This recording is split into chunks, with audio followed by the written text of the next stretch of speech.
What's up, guys? Ctrain's back. A little public service announcement.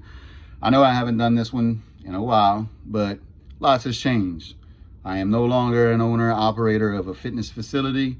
I am simply just an in-person personal trainer, and I want to talk to you guys about the gym culture today. Gym culture has changed a lot. I've been doing this since I was 14 years old. That makes it going on 24 years of experience now.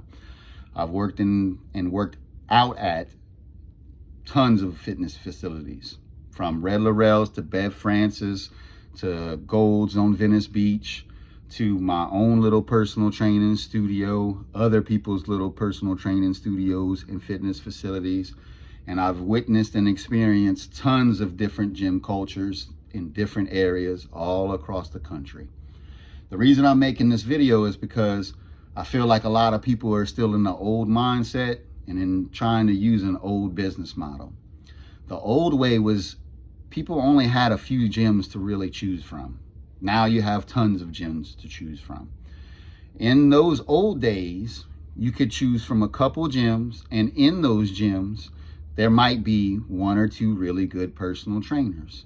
And those personal trainers typically did a very good job with everything from customer service to delivering a quality training session and helping people with whatever they had to do, whether it be lose weight, build muscle, get more athletic or explosive. Really and truly, they were well-rounded and they were well experienced and attuned to their clients' needs. These days, those things are few and far between. Now, I say that with love. I'm not trying to call people out, but at the end of the day, the industry's changed a lot. Now you have a plethora of clubs to choose from, and you also have a lot of people who claim to be personal trainers and health coaches and fitness coaches. So these days, with all of technology doing what it does, you have to make yourself visible. You have to generate leads.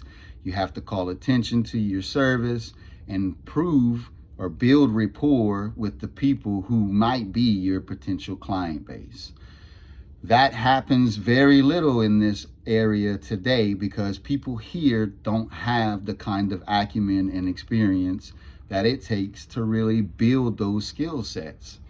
So if you're looking for a quality personal trainer in your club, ideally you're not going to have them come in and market your business, give tours, sign up people for memberships, invite their already established clientele into your business, and then charge them an astronomical fee for them to personal train there. Most of them already are giving you tons of value by just being there. They're sharing your club on social media. They're creating content inside of your club. They're bringing their already established clientele to sign up for memberships in your club. So hitting them with a large training fee, especially from Jump Street, is not going to be conducive for them to come and train there. Not to mention if they're training at different clubs. In other words, if they're trying to patron multiple clubs and visit different clubs, it's really going to hit hard because they're going to have to pay several different training fees. Again, not conducive for their experienced personal trainer.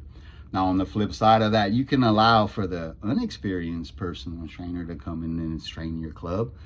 But unfortunately, those people probably don't have the marketing and the content creation capability. They probably don't have the customer service experience. They probably can't sell memberships on a tour and sign people up for personal training. So what that means is you would then have to teach them those things. Again, that's high risk because once they learn those things, they might leave your club for a better opportunity. I'm only sharing these things, guys, because I've witnessed this take place all across the country, and I just don't think that the majority of people see the value in having quality trainers in their club.